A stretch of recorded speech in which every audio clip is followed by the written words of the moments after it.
Hey, everybody, and welcome to episode number 2 of the Blizzard Sports Podcast. Today, I'm so happy to have Seth Toupal, host of the Locked On Wild podcast, with us. We're going to talk Wild, just the well being of everything that's going on there, some Billy G, maybe Auston Mathews to Chicago. Let's get right into it. So, to start off, I was going to talk about some positives and negatives from the season. I think some of those positives would be things like we've got Brock Faber on the roster now. I think he's a fantastic player. He showed flashes just like an experienced guy would in the playoffs. What do you got on that? What do you think about our new guy, Brock? I could not have been more impressed with what Brock Faber brought to the table. He looked the part, and I think even before you get into all the stats, just looking like a guy that belongs with NHLers on the ice is like that's the first box to check. And Faber came in and he looked really good. Like he didn't just kind of blend in. Like he looked really good. And you look at even with the series going south for the Wild against Dallas, and I know there were some injuries that factored in too at the end of the series, but Game 6, final game of the year, and Faber played a bunch of minutes down the stretch in that game too, and so the coaching staff had great confidence in him. I think it speaks a lot to him starting in the entirety of the series with guys like John Merrill, who had been in the lineup all year. I think it speaks to the fact that the coaching staff had a lot of confidence. Faber himself is a really polished prospect at this point in his very, very early NHL career. And I think it inspires a lot of confidence because he just looks like a guy that has a lot of really solid aspects to his game at a base level. And then you think about the fact that like his career just started. And so he's going to just continue to add to all those things. And it just gets you really excited to throw him into the mix and feel like you don't really have to worry about it at all. Like he'll slot in, I would imagine, next to Jonas Brodin, and that pairing has the potential to be a really lockdown D pairing to add to Spurgeon and Middleton. It's nothing but thumbs up for what we saw from Brock Faber so far.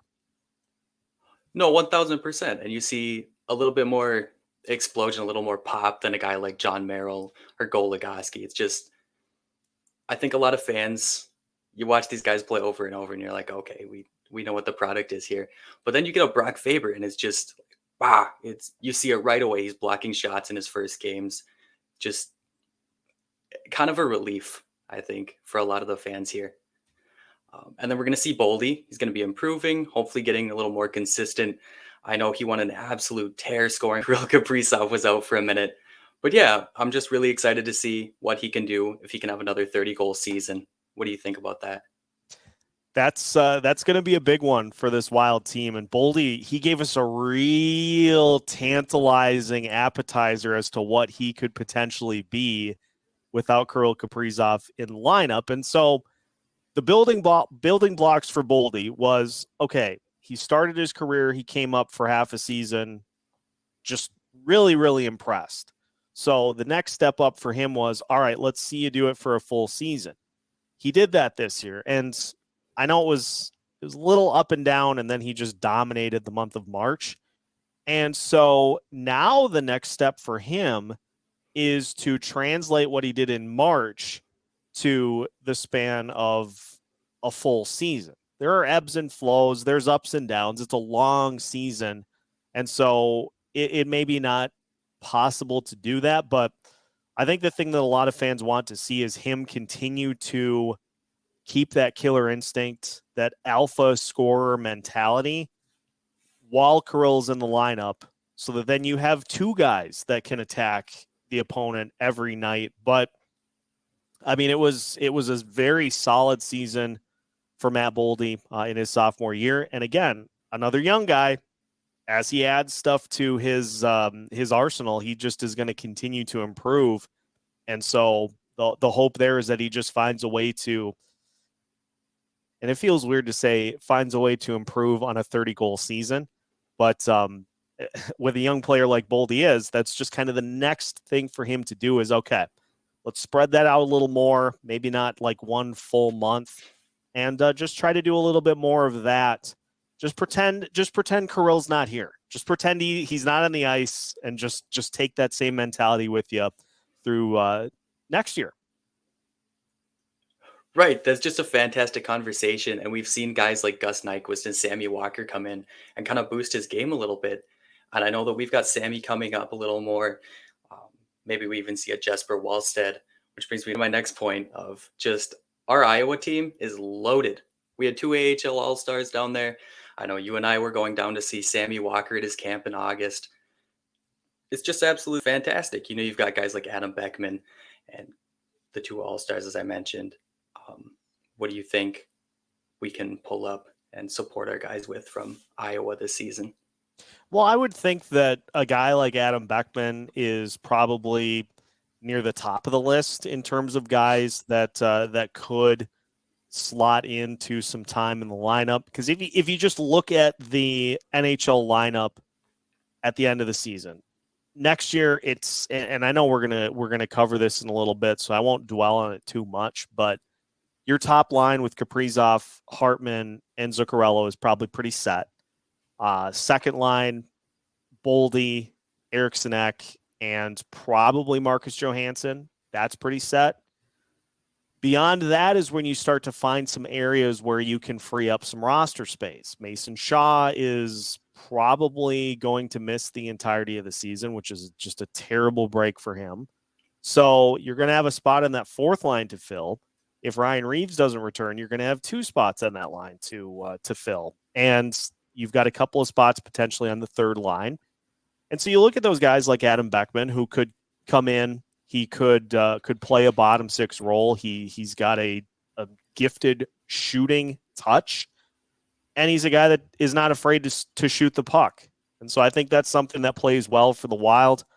Obviously, the big one is the status of Marco Rossi, and if he is going to be able to come up and play a role on this team. I'm of the belief that I think you need to see what you have with him, while also not doing what they did to start the year last year, where it's, okay, you're a fourth line guy, figure it out. Like, that role was not suited for what Rossi brings to the table. And I get the flip side of it too, that you got to kind of see a little bit from a young NHLer before you rise him up in the lineup. But he has, the last couple of seasons at Iowa, he has been incredibly solid. And so you have to see if he can translate that from the AHL level to the NHL level, which means you got to put him in a spot to be able to show off some of those talents that he has. And if it doesn't work out, then you move on from there. There is also the chance that he takes that opportunity and he never lets it go and he just runs with it. But the only way that you know is by giving that opportunity in the first place. And so I would say Rossi, I would say Adam Beckman.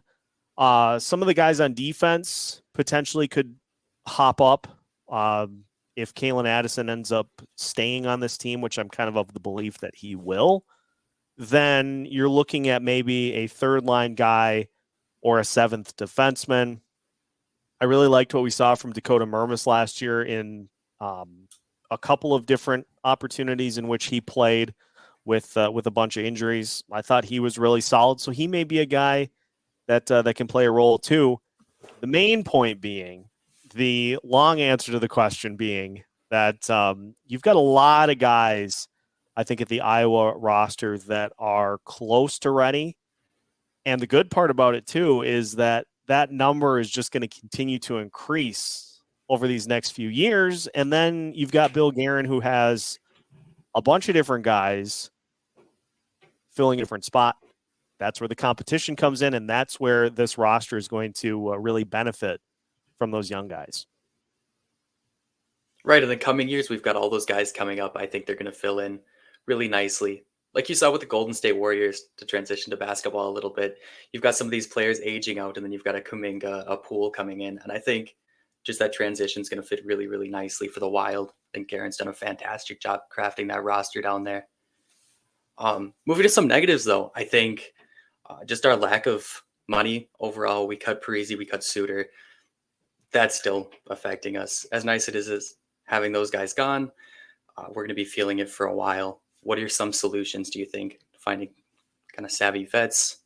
What do you got there? Well, and as you said too, that's where the difference here for Guerin is not going with like, okay, we don't have 14 million to spend over the next couple of seasons, so let's do a full teardown and just start from scratch. He's been hesitant to do that, and that's where the young players come in. Is so you have a salary cap situation that's pretty tight this offseason.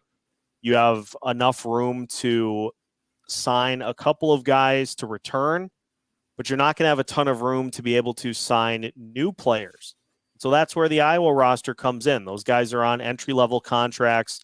So you use those resources to try to just add some pieces into the roster. And so that's going to be critical for Guerin over these next 2 seasons, because that's the price you pay. That's the price Guerin knew coming into this situation.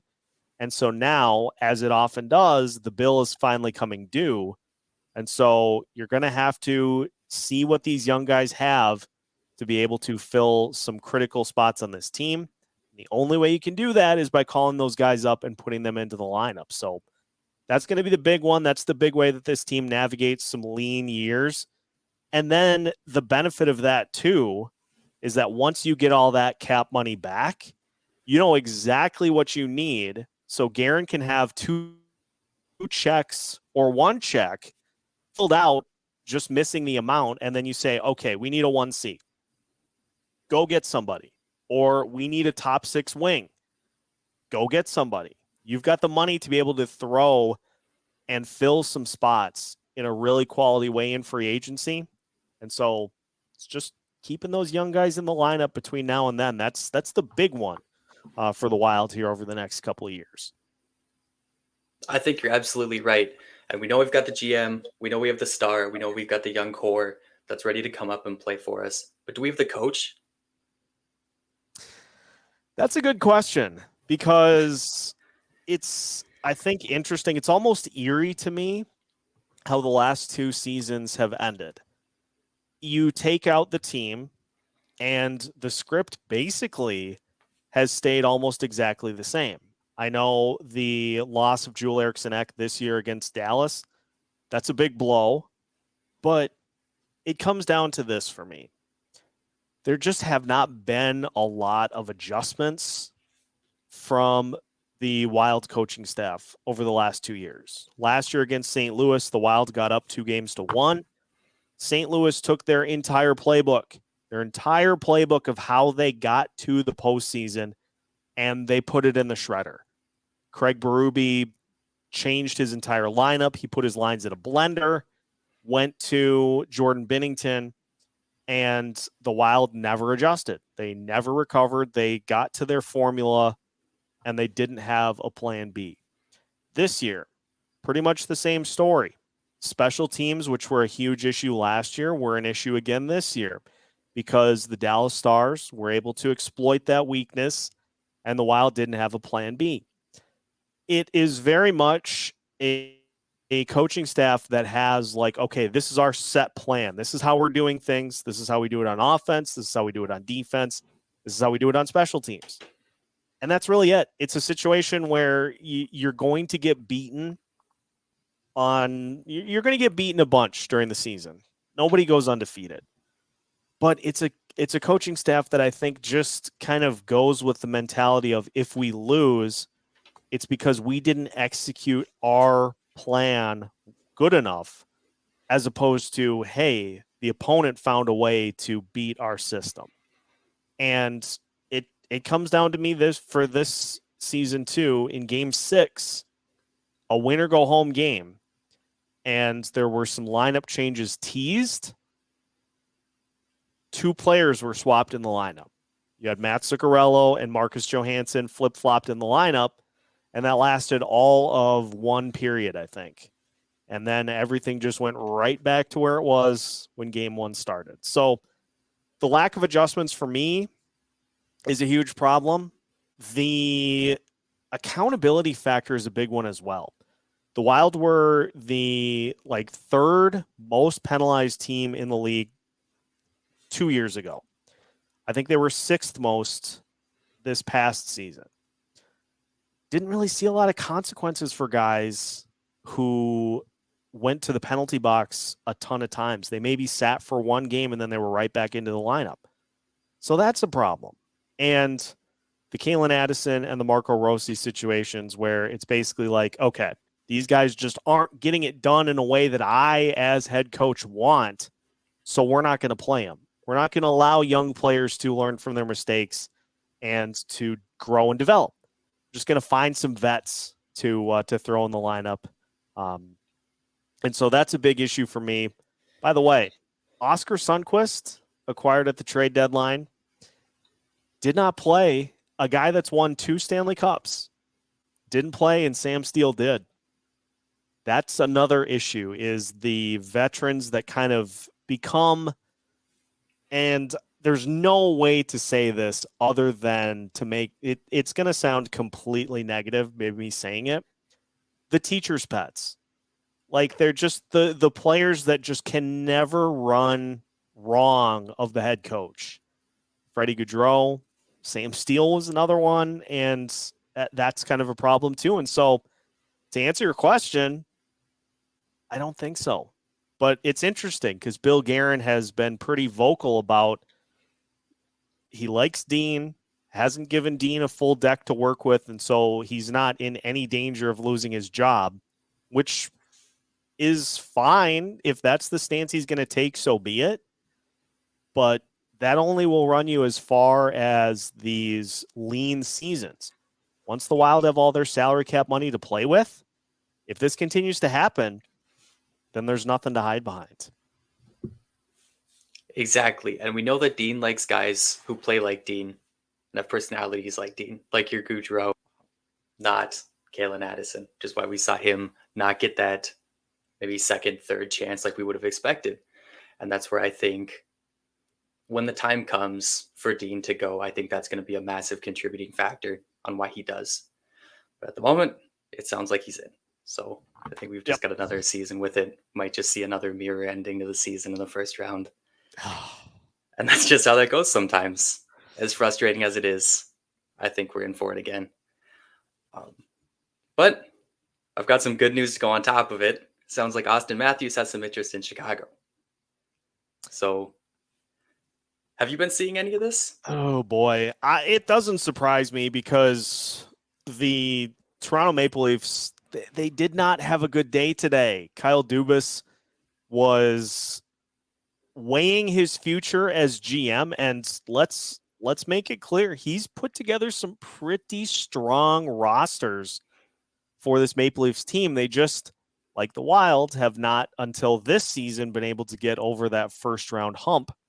They finally did, but then they just get completely mopped off the face of the planet by the Florida Panthers. And so he's weighing his future, and from the sounds of it, there was an email exchange in which Dubas said, yeah, I'd like to come back, but then his agent reflected that it better include a little bit of a pay bump. And so at that point, it's like, no, you're fired. And so he's gone. The assistant GM is also gone. And it's looking like the unexpected end to the Toronto Maple Leafs first round entrance dynasty. And you do this. This is the thing, too, with having all these top level players, Auston Mathews, Mitch Marner, plenty of other guys on that roster, too, that are top level players. Stuff like this happens, and it kind of creates some alarm bells in your system. It causes a little bit of a panic, and then that's where you see the mass exodus. And the funny thing, too, is if a guy like Matthews leaves, that's enough of a loss for the Toronto Maple Leafs that they probably then at that point decide we gotta take a step back. And so don't be surprised if there is a little bit of a migration from the Maple Leafs elsewhere. If Matthews comes to Chicago, that's going to be a problem, which is why I'm hoping personally that the Arizona Coyotes offer just an insane amount of money uh, or whatever they need to do in order to get him to go there, to where then Toronto's like, whoops, well, we we can't compete with that. So I don't know. It's going to be fascinating to watch it play out. You don't get guys of this caliber that kind of get to this point very often. And when you do, there's usually huge ripples. So we'll see. I think Chicago's had enough though with Bedard. So if they were to get both of them, that would put me in a little bit of a bad spot. Any other team in the league, I think, is so Literally excited to any see other this team. duo. Yeah, yeah. I think if you're a Canes fan, if you're a Panthers fan, this is fascinating to watch. But we've got the curse of Minnesota on us, so I guess it doesn't really matter here. And then just some things I wanted to know. Does Gustafson come out and play like this again next season? Can we count on that level of play? You know, that's an interesting question too, because we didn't really know what to expect from Gustafson coming into this season. Relatively young goalie. He had right around 20 career starts at the NHL level. And so it was a calculated risk. Calculated risk is a great word to describe it, I think, by Bill Guerin to take the proven commodity in Cam Talbot and ship him off in return for a prospect in Gustafson. But Guerin was in Pittsburgh when Gustafson was drafted, so there's some familiarity there. And it's obvious that the Wild saw something in Gustafson's in his film that they thought would really work well in their system. Honestly, to me, it comes down to just a thing that I think we have had a chance to see so like clearly, is just his ability to control rebounds and to limit second opportunities. The reason we've had a chance to see that on such full display is because you have a guy in Marc-Andre Fleury who is just, his style is just to keep play moving by just kicking pucks out and not stopping the puck a ton of times. You're not going to get a lot of stoppages with Fleury on the ice. And so you have the one extreme with Fleury, and you have a guy in Gustafson who is not shy about just getting an ice or a stoppage when the puck is around him. And his presence on the ice, his demeanor on the ice was just something that I think really helped this team out throughout the course of the year. The Wild played really well in front of him, but I think there was just a lot of confidence in Gustafson's game that he himself really was able to help this team as much as they played well in front of him. Now, as far as an encore for what we saw, even if you get 80%, 85% of what he did this season, which was like a top 5 statistical goalie in the NHL, that's still a really, really good goalie and a good young goalie. If you put him with Jesper Wallstedt as your tandem, that is a tandem that I think a lot of teams would envy throughout the NHL. And that then allows you to be insulated from goalie injuries and a rough patch or a couple of lackluster starts for one guy or the other. Then you feel confident about the other one going in and riding the ship. And so I think we saw enough in a full season of work to know that the foundation is really solid for Gustafson. And so does he end up having a goals against average of just a shy above 2? Maybe not. But even if it would bump up to 2.3 or 2.4, that's still really, really good. And so I think he's capable of just being a really solid goalie. And who's to say that maybe on the other side of it, he finds a way to get even better?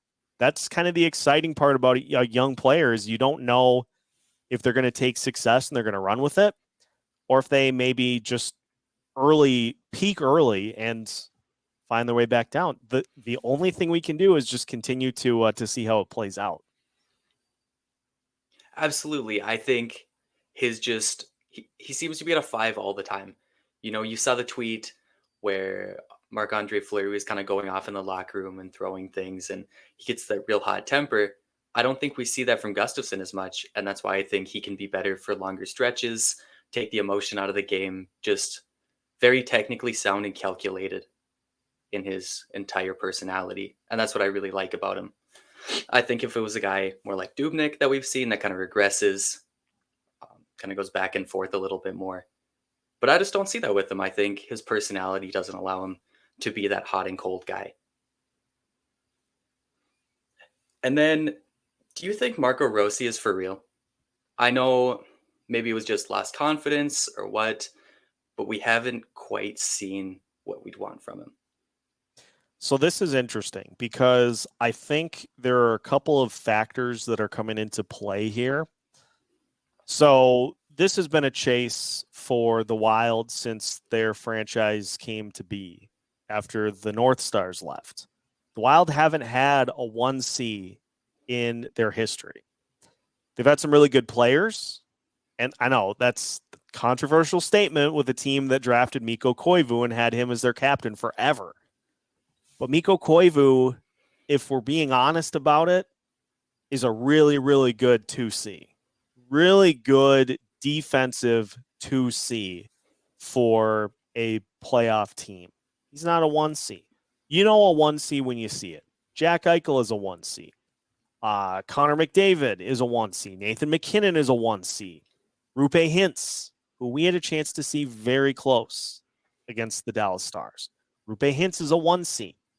These guys are all 1Cs because they are centers that do the things that a center needs to do, which is win faceoffs and to be able to help impact the game that way. But then they drive the play and they're dynamic playmakers themselves. And we have always been searching for a guy to be able to fill that role so you don't have to keep looking on a year-to-year basis. And so the hope was that Marco Rossi was going to be a 1C. Now, obviously, he had some external factors, myocarditis, that led to him missing valuable development time. And so he's at a point where with injury, you maybe go, okay, your development curve kind of starts like this. You get injured, and so it just plateaus for a year, and then you just continue to work your way up. In Rossi's case, his development went up, but then myocarditis, like it dropped back down. So he's still trying to kind of work his way back to where he even was so that he can go past that in his development. He has had 2 really good seasons in Iowa, but it just hasn't translated to the NHL level yet. And a lot of that comes with what the Wild wanted him to work on down in Iowa, which was, and the only word I can really think of to describe it is oomph. They just wanted a little bit of that, as Kevin Gorg said, every time we discussed it that little bit of sandpaper to your game that makes you a pest to play against, but also gives you kind of that physical edge. So that's been the thing that Rossi has worked on down at the NHL level. And I think at the AHL level, excuse me, I think that was the plan for Bill Guerin from the get-go, is we're not going to throw Rossi into this situation again. He came up and the team wasn't great. He wasn't particularly good either. And so, okay, go down to Iowa and just do your thing for a whole year, and then we will try it again next season. He's still a super young player. Can he end up being a 1C? Maybe not. Could he end up still being a really solid middle 6 or top 6 player? Yeah. It's just, I think we rush to judgment with prospects because guys don't show it right away. You're not going to have every instance in which you have like Matt Boldy, who just comes up here and it just lights the world on fire from the get-go. You're not going to have everybody come in like Brock Faber and just look the part right away. There are guys that struggle. Joel Eriksson Ek struggled to find his footing early on in his NHL career. And so for some guys, it just takes a little longer. But I think where the fans are at, it's the right mentality, is because we're judging every prospect on, can they be a 1C? And to this point, Rossi has not been able to do that. And so it's going to be a big year for him, his development. We just need to see where he's at. Is he NHL ready? Yes. Okay. Then let's start to kind of climb that ladder, climb those stairs. If he's not, then at that point, it's okay. He's had a couple of really good seasons at the AHL level. It's just not translating at the NHL level. So how do we get from here to here? Like, how do we close that gap? So that's what it's all about this year. Is I think they need to just see where he's at to start the season, and then you can kind of fill in the rest of that sentence depending on how that goes. And then to expand off that, do you think that the development that we're looking for would come easier, or maybe come at all, with a different coach? Maybe a more patient one? I think that's part of it, because I think, and this is part of the business too, is every GM, every coach, they're not graded on, hey, you did a really good job of building up the top prospect system in the NHL. That doesn't get you jobs. That does not get you multiple opportunities. You're graded on wins and losses.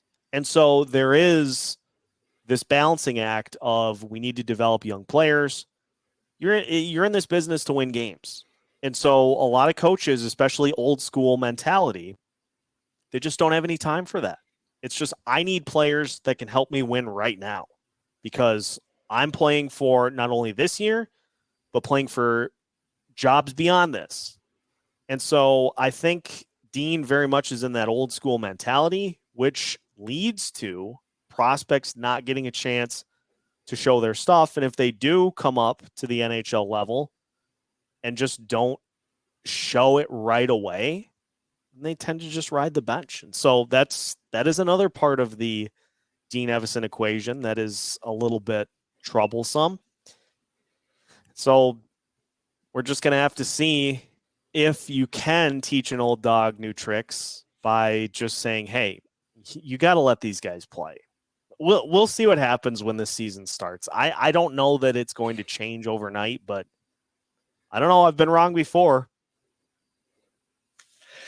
Yeah, here's to hoping so. Well, next up, we've got the five guy status that I was thinking about. Guys like Ryan Hartman, Marcus Foligno, Gustav Nyquist, Matt Zuccarello, and then, of course, Dean Evason. So first off on that list was Ryan Hartman. What do you think maybe the chances are of him getting moved if he's on the roster day one next season?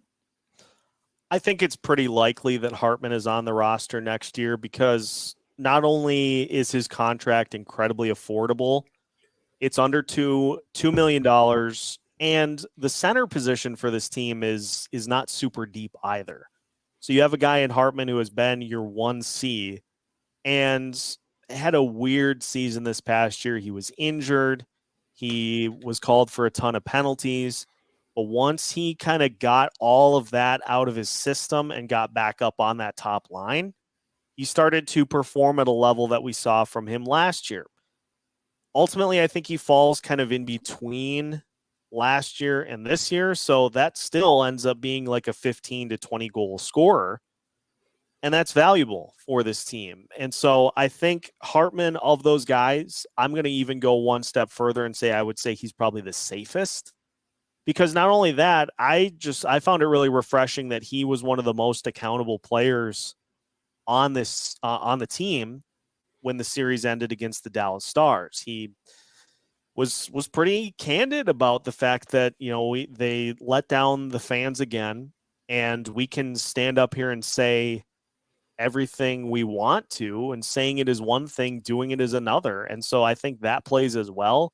He's a sneaky candidate for me to maybe get one of those alternate captain spots, depending on how things play out with Matt Dumba on the way out. And another guy that we'll talk about here in a little bit. And so I think Hartman is safe. I think he does a lot of really good things with his game. If he can keep the penalties lower, then I think he does. I think he does way more good than he does bad. And for this team, I think he is a guy that they can rely on to get the job done. So I would say, on a scale of 1 to 5, the likelihood that Hartman gets moved, I will say 0.5 out of 5. I think he's pretty safe. Right. And next up was Marcus Foligno. Foligno's an interesting one because he had, I think the count was 36 penalty minutes in the series against the Dallas Stars, which is like 6 minutes per game, which is really not like that's not great. And we're not aiming for that.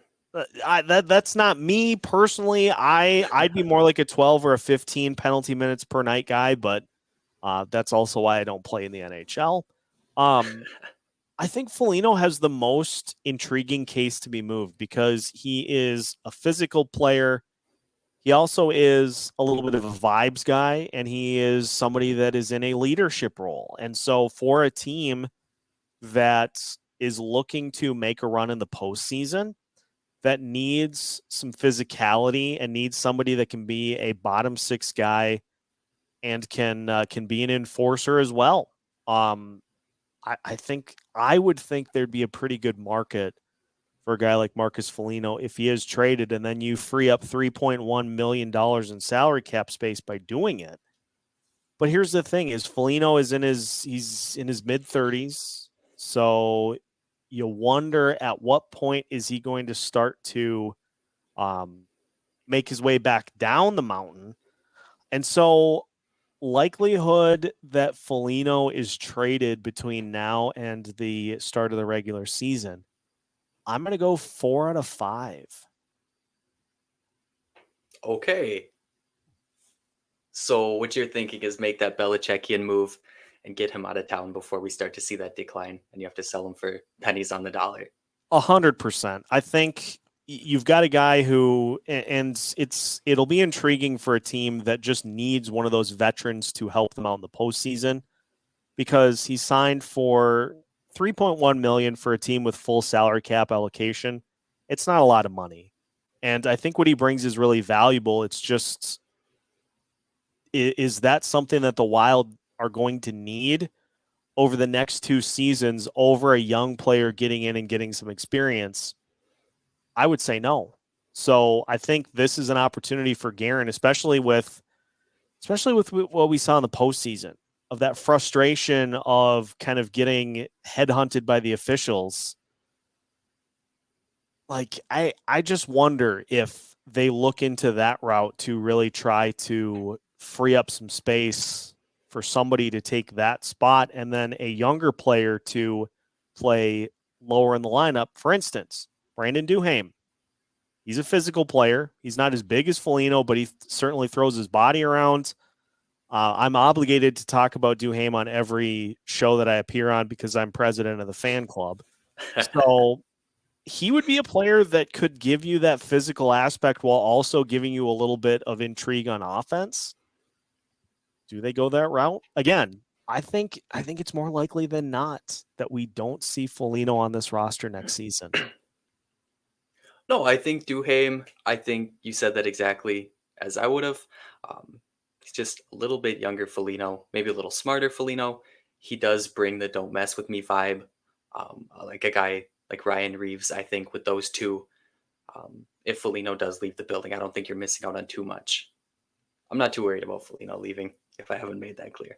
And then a guy like Gustav Nyquist. We saw him come in with Boldy, added some speed to the game, seemed to improve him. How likely do you think he is to play for the Wild next season? So here's the interesting thing. Let's say you were to trade Marcus Foligno. That might give you the opportunity to try to bring a guy like Gustav Nyquist back, who I thought was one of the better players for the Wild in that entire series against the Dallas Stars. He maximized his opportunity in a third line role, despite some suggestions that maybe he play a little higher in the lineup because I think he kind of deserved it. So I would be really intrigued to see Nyquist come back. He's a veteran player. He's got playoff experience. And I think his puck handling ability was way better than I thought it would be before we got him. I think that all plays. And so I would be very happy to bring Nyquist back. But I think in order to do that, you're going to have to go the route of trading somebody on the roster to free up cap space. And so maybe they swap things that way to where, okay, Foligno out, Nyquist back in. If that's the case, I'd be in favor. I like the way you think, Seth. Matt Zuccarello. I know a lot of people are very frustrated with this guy, and the rest absolutely love him, and they love what he brings to Kirill's game. Where do you stand on this guy? So I have gone back and forth on this. Do we try to free up that money? $6 million is appealing. I'm thinking the more likely scenario now is he simply plays out his contract and that's it. Obviously it was an up and down season for Zuccarello. His point totals weren't that far off from what he did last year, but in the postseason and especially without Kirill, just looked lost out there on the ice. And that's a problem. Yes, it is one thing to have your line mate who you've established this just otherworldly line chemistry with not there. That's a big loss. But even with Kirill back in the lineup, that top line at points during that series against Dallas just was invisible. And you can't have that. And so Zuccarello even talked about at the end of the season, losing some confidence, maybe kind of hitting a wall. Are we, like we've talked about with a lot of these guys, are we kind of starting to get to that point where we're over the peak and coming back down the mountain? In which case, you're always trying to get out of those situations before they bite you. So that's where I kind of have settled on I think he stays. I just don't think we see an extension with Zuccarello beyond this season. And I think that's the route Guerin should go. And so I'm hoping that that's the case. And then you just put somebody else in that role, maybe Matt Boldy. I think that's probably the right way to go there, because who knows what Zuccarello wants to do by that point. Just had a baby this off season or this season, so a dad, and so maybe at that point he decides maybe that's enough. We'll just have to see, but I think it's likely he stays. Beyond his current contract, I don't think so. No, I think that's the way to go about it. I think he's still a good enough player to contribute positively to your team. I don't believe he's going to be an X factor in the playoffs. If Kirill does get hurt like we saw again, he just looked like a ghost out there, and it was really discouraging. And that's where you start to get those ideas of, is this guy declining? Do we need to move him? But I think just hang on, see what happens, let him come off the books. But yeah, now to the big dog, Dean Evason. I know we've covered this a little bit. Let's go and do some more. My preference would be to bring somebody in that would be a little more accommodating of young players. And it doesn't seem like we're going to get that. I get the sense that with Guerin in charge, Dean's seat is pretty safe. And so here's how this situation then should play out. If you want to keep Dean, and maybe have been told by Craig Leopold privately, we're not going to pay a coach while we're still paying Bruce Boudreau, who was also fired. And if you want to just get through these cap lean seasons without making major changes, I don't necessarily agree with it, but if that's the way Guerin goes, that it is what it is. But once that protection is gone, once you have the full allocation of salary cap money to use, the moment that this scenario repeats itself, he's gone. If you have a postseason where you lose in the first round, the special teams craters, and you have 2 games at the end of the series where you just largely are not competitive, out the door. And somebody else is in to try to get this team to the top of the mountain.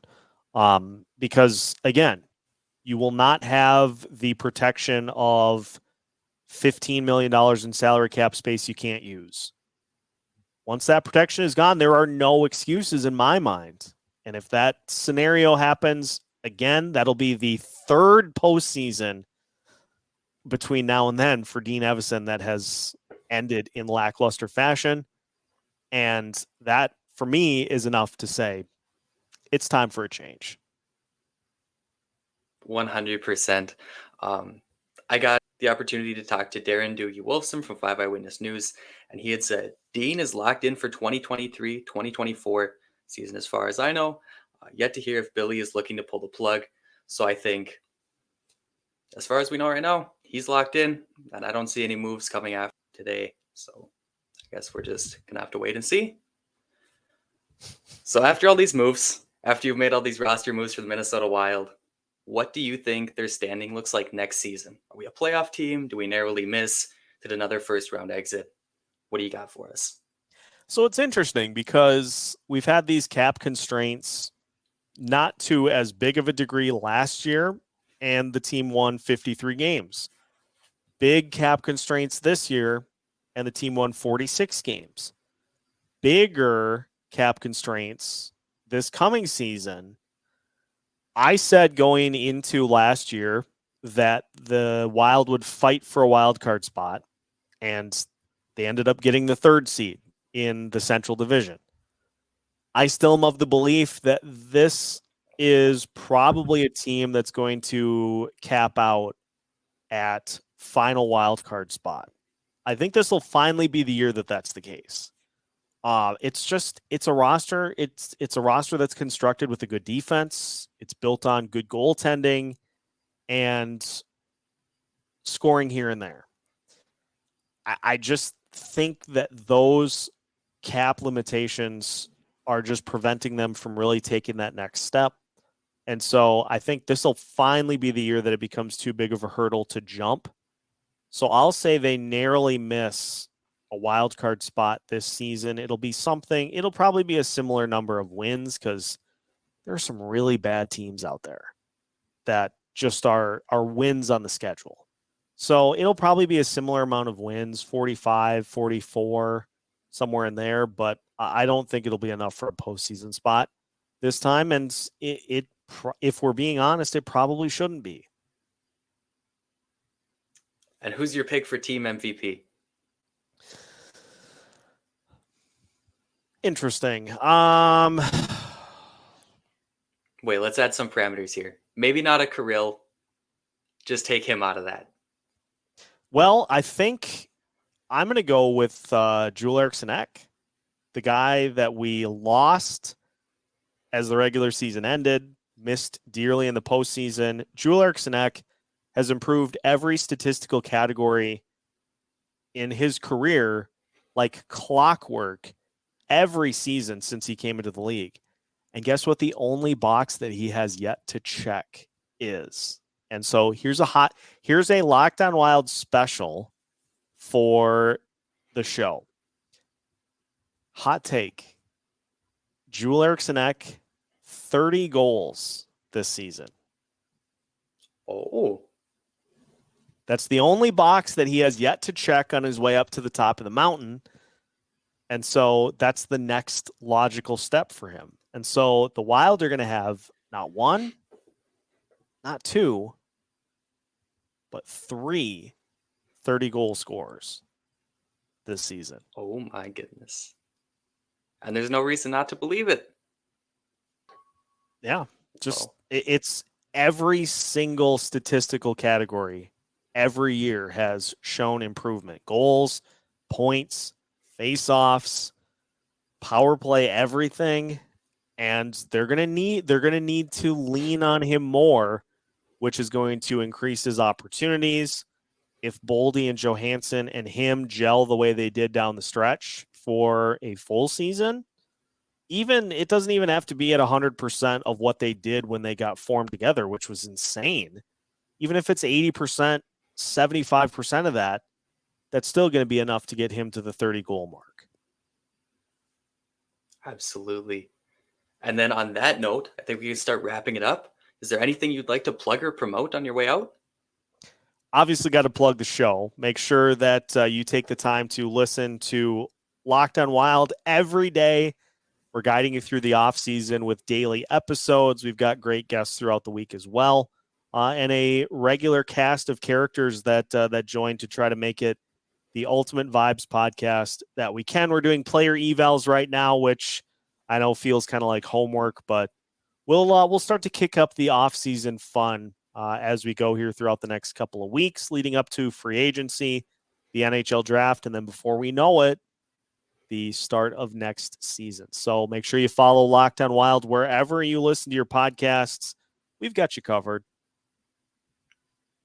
You heard it here. All right. Well, thanks for listening, everybody. Hope to see you in episode 3. This has been the Blizzard Sports Podcast, episode 2 with Seth Toupal.